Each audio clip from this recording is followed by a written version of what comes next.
Yeah. Then you go back home very tired. It's okay. Jigawa, Golden Stars, Plenty of Sokoto United 4-0. Yeah. Interestingly, Sokoto United used to be on top, and they got hammered. 4-0 by Jigawa. By Jigawa. Okay, so now we'll see the major talking points from the Northern Conference. Kwara United going to Kogi to win 2-0. Very, very good for the NNL. Interestingly, Kogi are coached by former Kwara United coach, Tunde Abraman. Kwara United are coached by Sam John Obu. Yeah. And I don't even... And I know the story of Kogi United, first game of the season. They sacked their coach for losing away. I don't know what I'm going to do now. Yeah. This is mixed feeling for me because both teams are my teams. But for Kogi, you know, they should. I don't want them to go down. They really have to stay, do what they can to stay up. But to just briefly talk about the top flight, the MPFL, there were 2 rescheduled games played over the weekend, yesterday. Akure Sunshine Stars under new coach Austin Egwavoin, Ikechoromu beat Rangers 2-0, 2 second-half goals, and then in Lafia, Nasarawa United beat Rivers United 1-0. So Sunshine have moved to 14th on the log. Rangers are in 19th position, 19 points out of 19. Wow! And they were hoping that this rescheduled games, they can get something out of it. They have one more rescheduled game. They got something. They won 6 out of 3. They won 2. You know, then they lost one. The last one. They have one more. They have one more game against Plateau United. It's not going to be easy. But that's what it is. When they say on your marks, get set, go, follow everybody and start running, because by the time you wait small, you turn back, they're all in front. In the league, it's better to jump the gun. You know, and they say, come on, let's start again. Let's start again. Then you have passed the message to your opponents that I'm not here to lose. So okay, that's the story.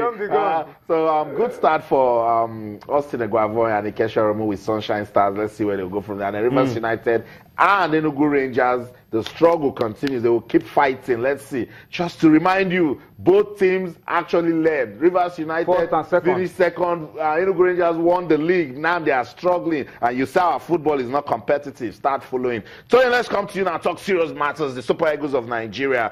What a weekend it was. For John Ogu, it was good. For Olarewaju Kayode, it was good. I'm sure you're watching this still. I'm going to all be saying, I'm impressed with what I'm saying. Yeah, we're happy. Our boys are playing, are scoring goals.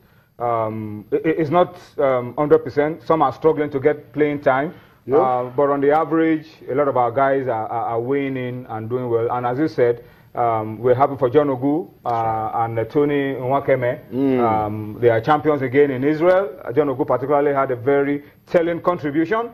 Scored a winning goal for his club to win the league, and is earning rave reviews, and probably will be up for Best Player award this time. It was the best foreigner last season. Yep. We hope he can step it up and be the best player overall this season. So it's very good for him. Kadolariwaju scored a brace for his club. He's also scoring a lot of goals. A lot of our young players, Etebo was in good form, inspired his team to a victory in the league. Ndidi also inspired Leicester to hitting the 40-point mark in the EPA, which is the safety point. Okay. Sad for Uche Agbo, who went down with Granada in La Liga. Sad for Victor Anichebe, who went down with Sunderland in the EPL. But on the average, Onazi had a fantastic game for his club, Trabzonspor. Omero got a red card. I mean, these boys are active. That's the point. Yeah. They are active, and we're happy that they are giving a lot to their club. William Trustekong was one of the match.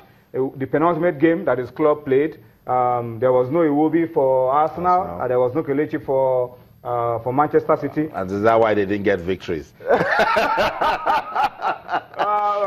Maybe if they had played, they would have made some contributions to their team. But on the whole, our players are being well monitored. The coach is in Europe. He's seen a few other players that they can bring into the team. And we're getting ready for the tour of France to get us in tip-top shape for the game against South Africa. It's really looking good. That friendly game in England against Senegal, and the one we didn't play against Burkina Faso, he said the blessing was that we saw young talents that can, play for this country. Are we getting any interest? Yeah, the good news, I mean, thank you for raising that point. The good news is about Ola Aina.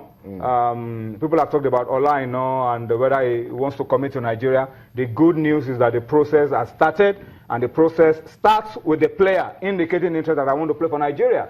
So that has happened. Ola Aina has indicated formally that he now wants to play for Nigeria. That's the first step. Now, we are going to get that letter and notify the FA that, look, this boy has played for your youth team and all of that, but he wants to play for us. Once the FA return that request and get back, then we send all of the documents that we need to FIFA, and then we get a green light, and this boy could be available for us as soon as possible. It's good news. So that's it. Ola Aina wants to play for the Super Eagles of Nigeria. I'll take a breather. When we come back, we'll continue the show. Don't go anywhere. Stay.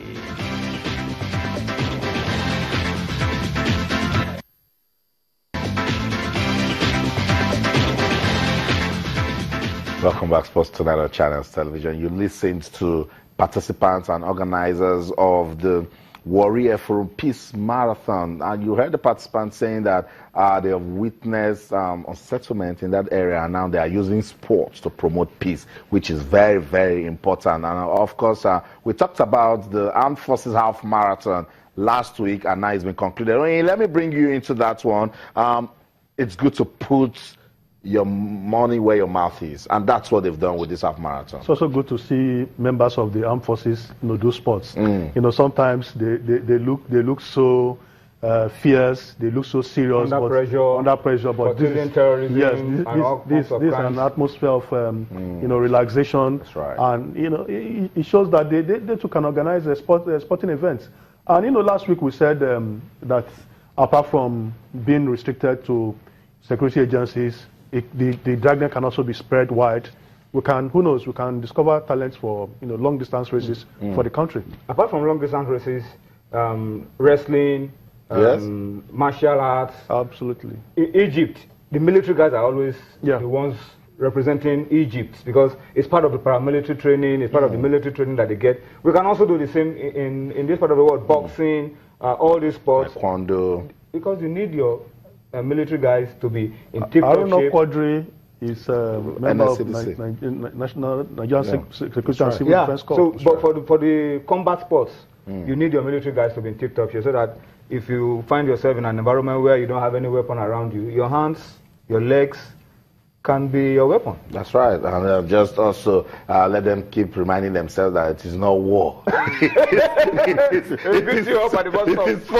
It is sports, and the game is fair play. What is a good one from the armed forces? We talked about the half marathon, and it's been done. Guys, let's spend the next 2 minutes talk about what everyone is talking about. Anthony Joshua. Tony, did you see that fight? Just tell me, how much of a fever was that fight before it was done?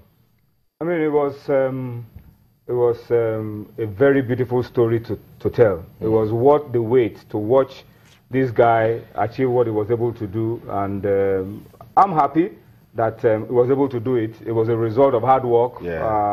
Went down at some point, looked like it was down and out, but it came back. That's round 6. It was like it was not going to make it out. Looking tired, begging for. It was all over the place. But look at it. It came back.